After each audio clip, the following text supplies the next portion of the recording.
Hello friends, good evening to all. Welcome back to my YouTube channel MKM Education. तो friends आपण माने जानछन्ती हमर Odia grammar रो वर्तमान practice class चल रही। तो आज आम प्रैक्टिस क्लास 7 को आलोचना करवा। पूर्वर 6टा प्रैक्टिस क्लास हमर सरी जो माने जे प्रैक्टिस क्लास को देखि नांती हमर प्लेलिस्ट को जाई कि देखि पाइबे। तो आज रे वीडियो रे आमे 30 टी इम्पोर्टेंट एमसीक्यू डिस्कशन करवा। आपण माने निज निजर स्कोर को कमेंट माध्यम रे जणे दे परिबे। तो ता पूर्व में कहि रखे जे माने जे हमरो चैनल को सब्सक्राइब करि नांती दयाकर चैनल को सब्सक्राइब करि नंतो जदर कि प्रतिदिन जो सब ओडिया ग्रामर रो एमसीक्यू क्वेश्चन सब आछी जोटा कि आपण मन को एग्जाम रे बहुत हेल्पफुल होबो। तो प्रथम क्वेश्चन को जीवा।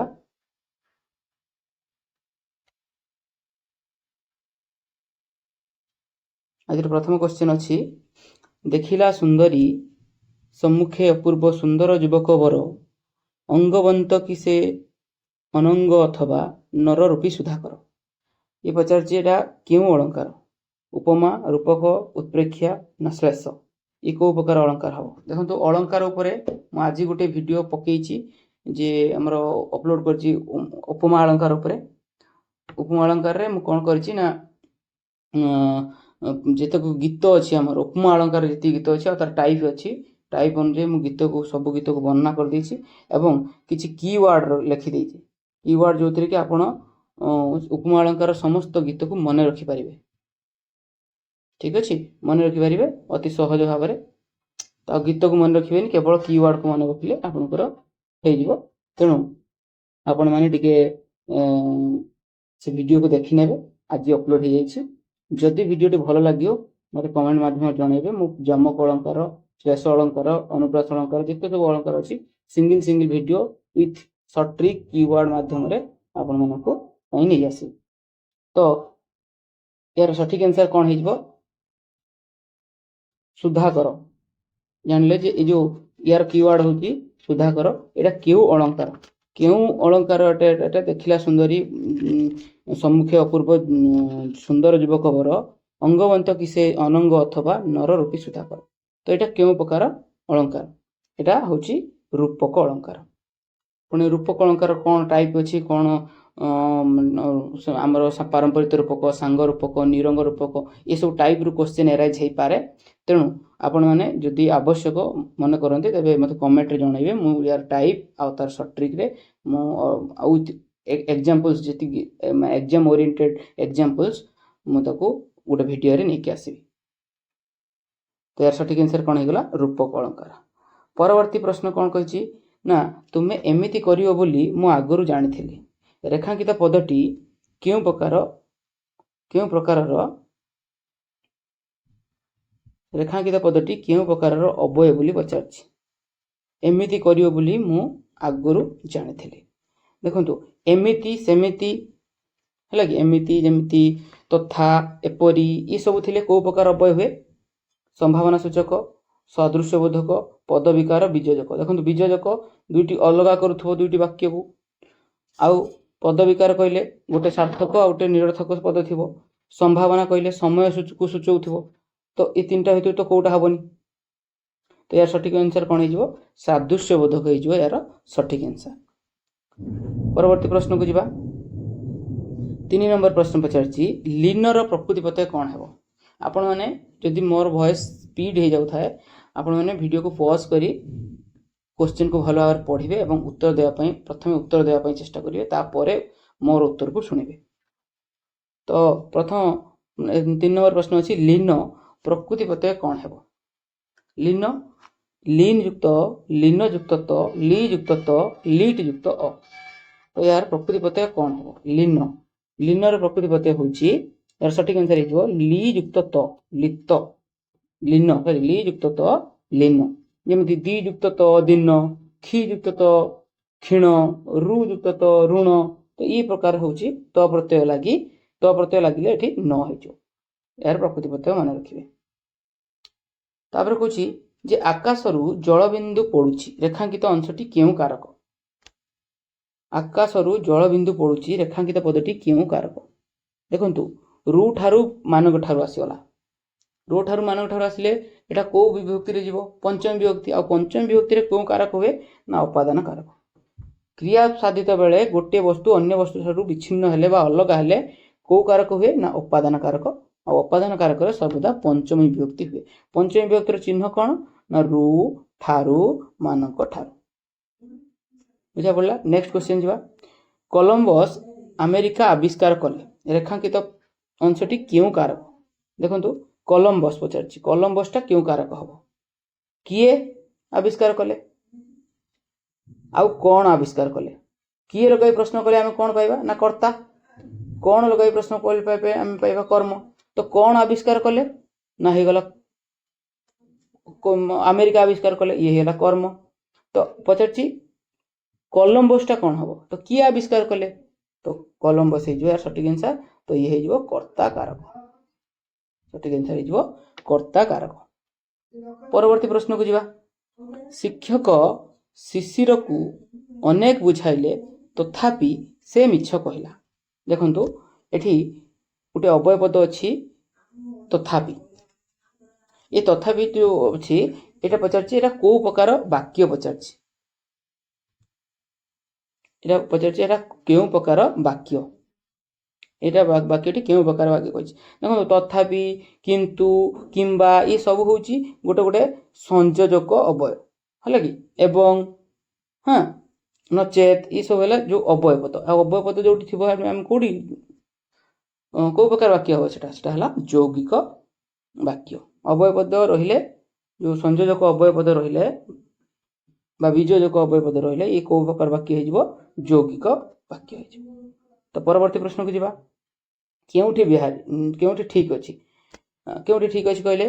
ଗୋଲକ ବିହାରୀ, ଗୋଲକ ବିହାରୀ, ଗୋଲକ ବିହାରୀ, ଗୋଲକ ବିହାରୀ। ଦୀର୍ଘଇକାର ଏଠି ହର୍ଷଇକାର ଅଛି। ଦେଖନ୍ତୁ ଗୋଲକ ବିହାରୀ ସ୍ପେଲିଂକୁ ସର୍ବଦା ଲେଖିକରି ପ୍ରାକ୍ଟିସ୍ କରିବେ। ନ ଲେଖିଲେ ସ୍ପେଲିଂରେ ଆପଣ ଧୋକା ଖାଇଯାଇପାରନ୍ତି। ଗୋଲୋକ ବିହାରୀ, ଗୋଲକ ବିହାରୀ। ତ ଏହାର ସଠିକ୍ ଆନ୍ସର ହେଇଯିବ କ'ଣ? ଗୋଲୋକ। ଗୋଲକ କୋଉଠି ଅଛି? ଅପସନ୍ ସି ହେଇଯିବ ଏହାର ସଠିକ୍ ଆନ୍ସର। ପରବର୍ତ୍ତୀ ପ୍ରଶ୍ନକୁ ଯିବା। ବଦନ ଦଧିତି ଥରେ ଚାହିଁ ତାଙ୍କ ମୁଖ କଲା ଅନବତ ଲାଜ କୁଳିଲତା ଅଙ୍ଗେ କି ସହସା ଲାଗିଗଲା କାହା ହସ୍ତ।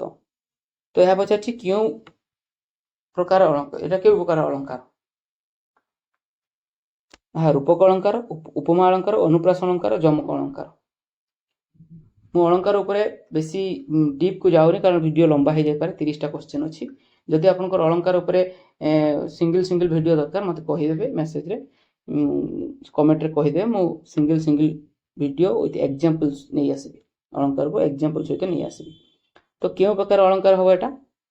ଦେଖନ୍ତୁ ମୁଁ ଯେମିତି ମନେ ରଖିଥିଲି, ମୁଁ ମନେ ରଖିକି ପଢ଼ିଥିଲି ସେଇଟା ମୁଁ ଆପଣମାନଙ୍କୁ ସଜେଷ୍ଟ କରିବି। ଆପଣମାନଙ୍କୁ ଯଦି ପସନ୍ଦ ଆସିବ ଆପଣମାନେ ମନେ ରଖିବା ପାଇଁ ଚେଷ୍ଟା କରିବେ। ଏତେ ଲମ୍ବା ଗୀତକୁ ମନେ ରଖିବାର କୌଣସି ଆବଶ୍ୟକତା ନାହିଁ। କେବଳ ଗୋଟିଏ ୱାର୍ଡ଼ ମନେ ରଖିବେ, ସେଟା ହେଉଛି ଲାଜକୁଳି ଲତା। এই ଲାଜକୁଳି ଲତା ଯୋଉଠି ଥିବ ଏହା ହେଇଯିବ କ'ଣ? ନା ରୂପକ ଅଳଙ୍କାର। ଯଦି ପଚାରେ କୋଉ ପ୍ରକାର ରୂପକ ଅଳଙ୍କାର ହବ, ଇଏ ହେଇଯିବ ନିରଙ୍ଗ ରୂପକ। ହେଲା, ଗୋଟିଏ ଉପମେୟରେ ଗୋଟିଏ ଉପମାନରେ ଯେତେବେଳେ ଆରୋପ ହୁଏ ସେତେବେଳେ ନିରଙ୍ଗ ରୂପକ ହୁଏ। ୟାର ଡେସ୍କ୍ରିପ୍ଟିଭ୍ କ୍ଲାସ୍ କରିବା ଯଦି ଆବଶ୍ୟକ ପଡ଼େ। ଯଦି ଆପଣମାନେ କହିବେ ମୁଁ ୟାର ଡେସ୍କ୍ରିପ୍ଟିଭ୍ କ୍ଲାସ୍ ଗୋଟେ କରିବି। ତ ୟାର ସଠିକ୍ ଆନ୍ସର କ'ଣ ହେଇଯିବ? ରୂପକ। କୋଉ ରୂପକ? ନିରଙ୍ଗ ରୂପକ। ପରବର୍ତ୍ତୀ ପ୍ରଶ୍ନକୁ ଯିବା। ଯେ ଧରାକୁ ସରା ମଣିବା ଲୋକବାଣୀର ଅର୍ଥ କ'ଣ? ଧରାକୁ ସରା ମଣିବା। ପୃଥିବୀକୁ ଛୋଟ ମନେ କରିବା, ଗର୍ବରେ କିଛି ନ ମାନିବା, ବଡ଼ ଜିନିଷ ପାଇବାକୁ ଇଚ୍ଛା କରିବା, କାହାରିକୁ ଖାତିର ନ କରିବା। ଧରାକୁ ସରା ମଣିବା, କାହାରିକୁ ଖାତିର ନ କରିବା ନା ଗର୍ବରେ କିଛି ନ ମାନିବା। এই দুইটি ভিতରୁ ଆପଣ ଆନ୍ସର କହିବେ ମୋତେ କମେଣ୍ଟରେ କ'ଣ ତାର ଆନ୍ସର ହେବ।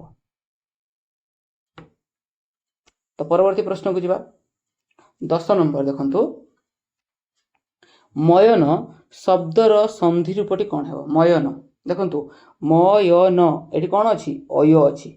ସିମ୍ପଲ ସନ୍ଧିରେ ମୁଁ କ୍ଲାସ୍ କରିଦେଇଛି, ଆପଣମାନେ ଦେଖିନେବେ ସନ୍ଧିରେ। ଅୟ ପାଇଁ ରୁଲ୍ କ'ଣ? ଯେତେବେଳେ ଏ ସହିତ ଯେତେବେଳେ ସ୍ୱର ବର୍ଣ୍ଣ ମିଶେ, बा ए सहित जितेबाला अ कि आ मिसती ए सहित अ कि आ मिसिले कौन हुए अय हुए। ठीक से भाव में जितेबाला ओई सहित अ कि आ मिसती कौन हो जाए सेटा आय हो जाए। अय आयर रूल मु पढ़े मोर संधि क्लास रे। तेणु एटी आमर अय अच्छी अय हेले आमको कौन दरकार ए सहित अ कि आ दरकार म य न अन्न होची तो आम सठिक आंसर कौन हो मे युक्त अन्न मयन। देखो ए सहित अ मिसिले कौन हो जाए अय हो जाए। जो देखो ये अय पूर्व वर्ण रे मिसी जाइए म य न हो जाए। तो परवर्ती प्रश्न को जीवा प्राणीर भल बंद बाणी मरणे काले ताहा जानी। प्राणीर भल बंद बाणी मरण काले ताहा जानी। देखो पचार क्यों छंद रचित गणिदेवा छंद सर्ट ट्रिक गोटे सर्ट वीडियो मुझे पकई सर्ट वीडियो चैनल को जाई देखने विजिट करेंगे चैनल भीतर को जी सर्ट वीडियो मो छंद गोटे सर्ट ट्रिक रे गोटे सर्ट वीडियो पकई तो देखिए। देखो गणिदेवे प्रथम अक्षर को गणिदेवे 3 2 5 2 7 2 9 3 2 5 2 7 2 9 तो 9 अक्षर विशिष्ट दुई पादर 9 अक्षर विशिष्ट तो 9 अक्षर विशिष्ट आम पढ़ी भा न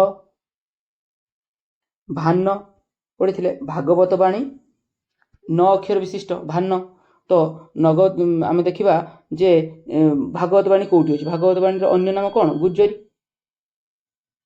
भागवत बाणी तो यार सठिक आंसर हो गुज्जरी।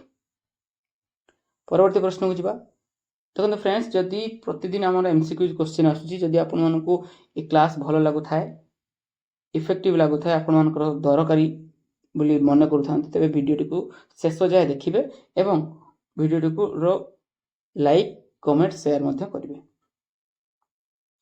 तो परवर्ती प्रश्न को जीवा जे पिला माने क्रिकेट खेलुछंती रेखांकित पदटी क्यों विभक्ति।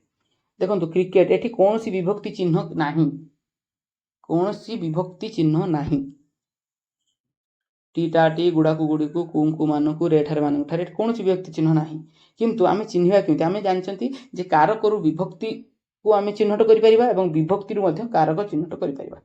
तेणु आम ये देखा पिला माने खेलुछंती क्रियापद है खेलुछंती कौन खेलुछंती ना क्रिकेट खेलुछंती कौन खेलुछंती माने क्रिकेट खेलुछंती कौन रे आम पाइले कौन रो उत्तर जे पाइले आम कौन पाती कर्मकारक होगला आ कर्मकारक आम जानते द्वितीय विभक्ति तो सठिक आंसर कौन हो द्वितीय विभक्ति पिला माने क्रिकेट को खेलुछंती अर्थ को एठारे उह्य अछि क्रिकेट को खेलुछंती को एठारे उह्य अछि।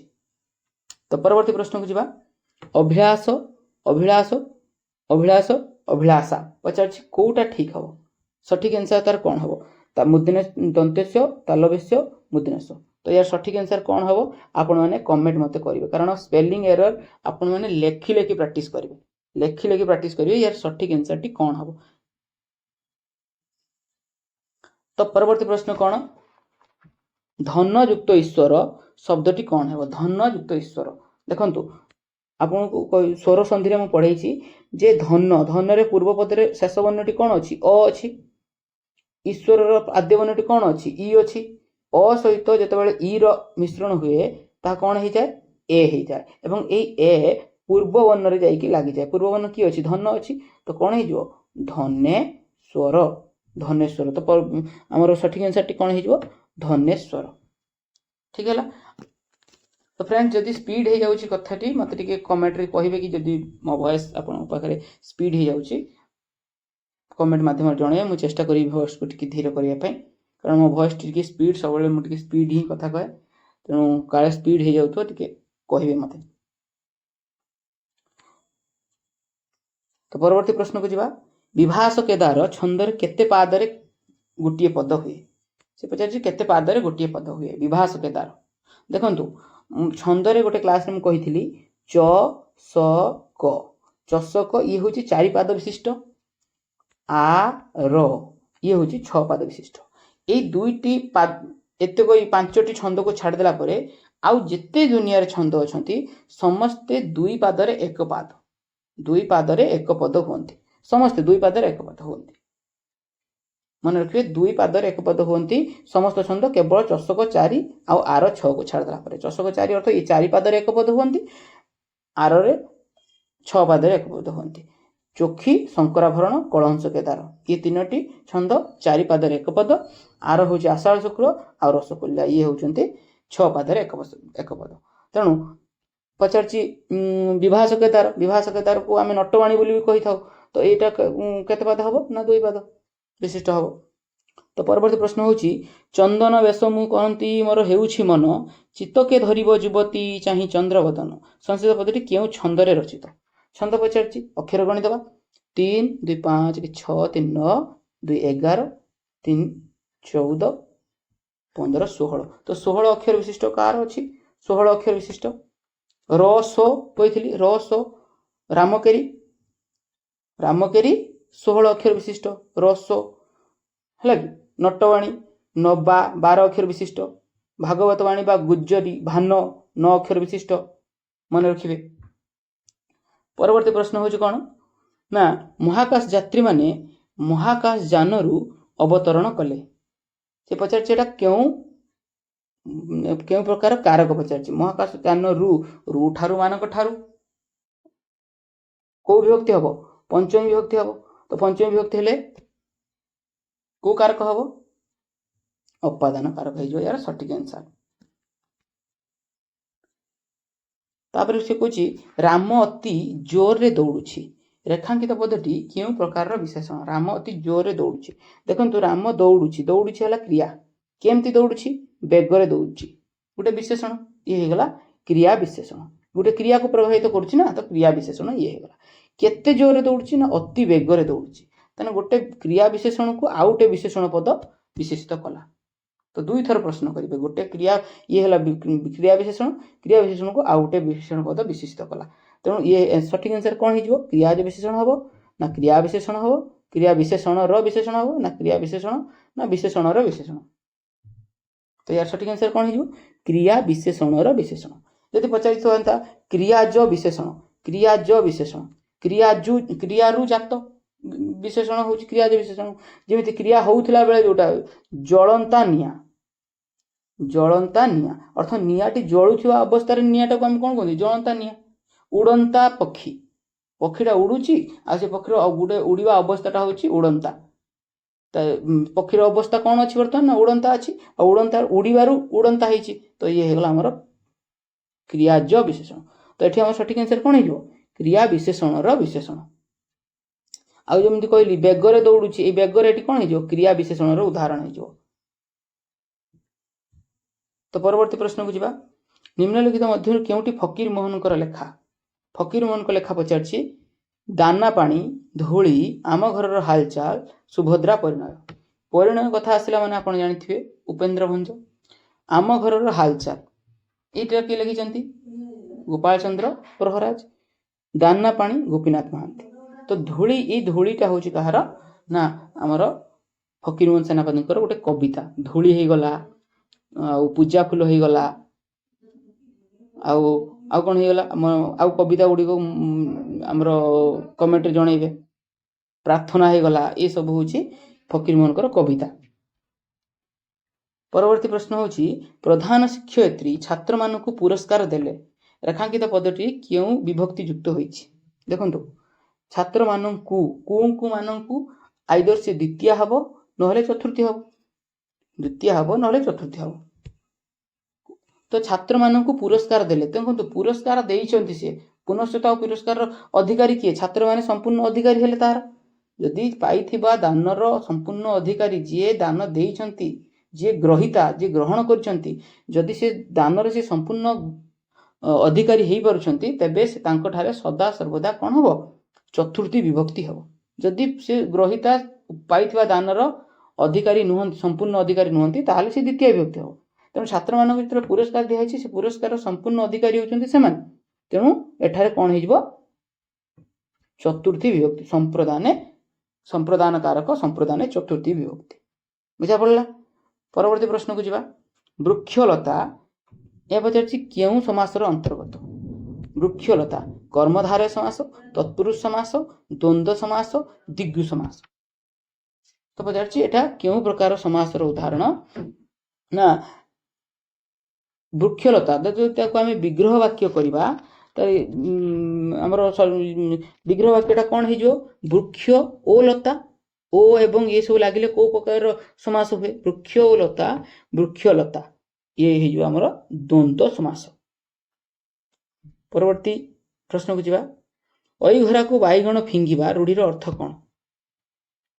तो यार सठिक आंसर कौन हम ना बारंबार कहवा अनुमान करी कहवा आड़ बाहर करवा ना अनिर्दिष्ट फल आशार कौन कम करवा जिते आमर कौन उद्देश्य माने आमर फल पाइबार कौन उद्देश्य ना अनिर्दिष्ट फल आशार जहाँ बार्ता कामटे कर आमर ऐघरा को बैगण फिंगिबा। तो यार सठिक आंसर कौन हो अनिर्दिष्ट फल आशार कौन काम करवा।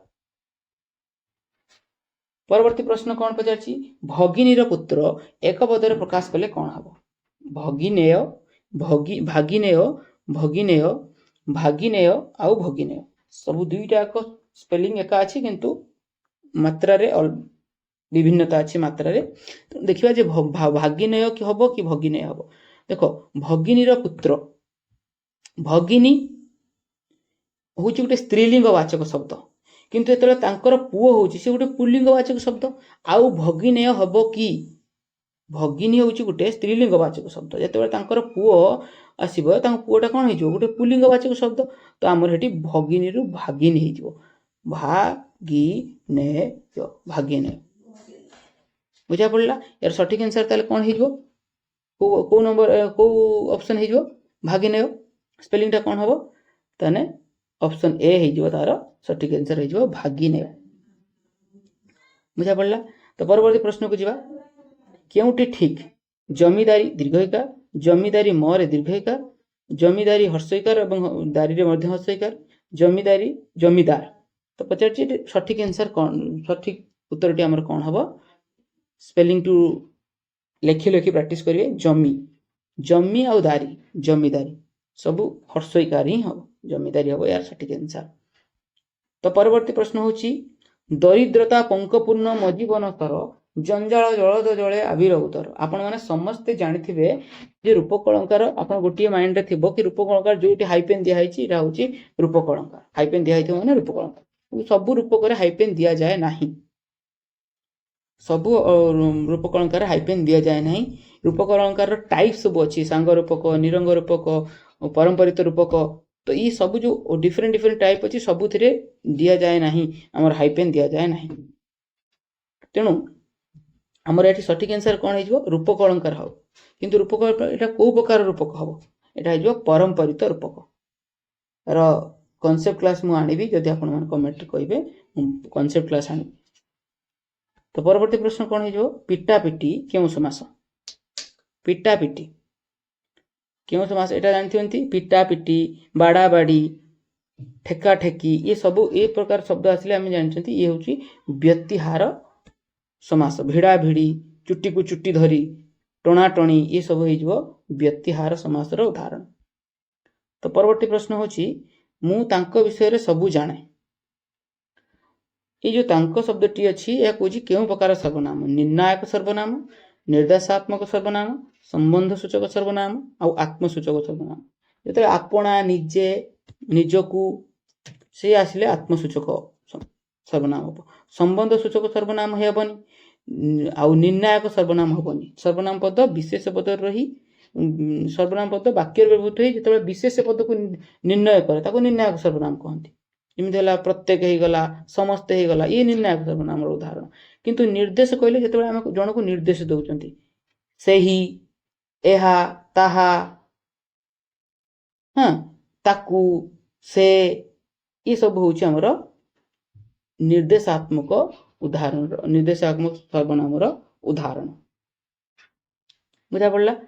तो परवर्ती प्रश्न होची विशेष्य पद आगरे रही विशेषण पद पछरे रहिले क्यों विशेषण हुए से पचारची जे आग रहिबो विशेष्य पद ता परे रहिबो विशेषण पद हेले आमर को प्रकार विशेषण आमे ताको कहबा विशेषण पद विशेष पद आगरे रही परिबो तार परे मध्य पूर्वरु रही परिबो एवं परे मध्य रही परिबो। तेणु जदि आमे देखिबा आमे गोटे एग्जांपल लेबा सुंदर घर एवं ଘରଟି ସୁନ୍ଦର। ତ ଏଇ ଦୁଇଟି ଏକ୍ଜାମ୍ପଲ ଆପଣମାନେ ଦେଖନ୍ତୁ। ସୁନ୍ଦର ଘର, ଘର ବିଶେଷ ପଦ, ଏଠି ହେଲା ଘର ବିଶେଷ ପଦ। ଏଠି ବିଶେଷଣ ପଦରେ ହେଉଛି କ'ଣ ସୁନ୍ଦର, ଏଠି ମଧ୍ୟ ବିଶେଷଣ ପଦ ହେଉଛି ସୁନ୍ଦର। କିନ୍ତୁ ସେ ଦେଖୁଛି ଯେତେବେଳେ ପୂର୍ବରୁ ଲାଗିଛି ଏ ବିଶେଷଣର ନାମ କ'ଣ, ଯେତେବେଳେ ପରରୁ ଲାଗିଛି ଏ ବିଶେଷଣର ନାମ କ'ଣ। ଆପଣମାନେ ଟିକେ କହିବେ ଯେ ବିଶେଷ ପଦ ପୂର୍ବରୁ ଯେତେବେଳେ ଲାଗେ, ବିଶେଷ ପଦ ଆଗ ରହିବ, ବିଶେଷଣ ପଦ ପରେ ରହିବ। ଦେଖନ୍ତୁ ଇଏ ଆଗ, ଏଠି କ'ଣ ରହିଛି, ଆଗ ବିଶେଷଣ ପଦ ରହିଛି, ତାକୁ ଆମେ ସୁନ୍ଦର ଘର, ଏଠି ଏ ବିଶେଷଣଟା ହେଇଯିବ ବିଶେଷ୍ୟର ବିଶେଷଣ। କିନ୍ତୁ ଏଠି ଘରଟି ସୁନ୍ଦର, ଏଠି ହେଇଗଲା ବିଶେଷ ପଦ ଆଗରେ ଅଛି, ବିଶେଷଣ ପଦ ପଛରେ। ତେଣୁ ଏ ବିଶେଷଣ ପଦଟି କ'ଣ ହେଇଯିବ ନା ବିଧେୟ ବିଶେଷଣ। ମନେ ରଖିବେ, ବିଧେୟ ସବୁବେଳେ କନଫ୍ୟୁଜ ଆସେ ଏଇ ଟାଇପ୍ରେ ଯେ ବିଧେୟ ବିଶେଷଣ ଆଉ ବିଶେଷ୍ୟର ବିଶେଷଣ ଭିତରେ ଫରକ। ଯେତେବେଳେ ବିଶେଷ ପଦଟି ଆଗ ରହିବ, ବିଶେଷଣ ପଦଟି ପରେ ରହିବ। ସୁନ୍ଦର ଘର, ଘରଟି ସୁନ୍ଦର।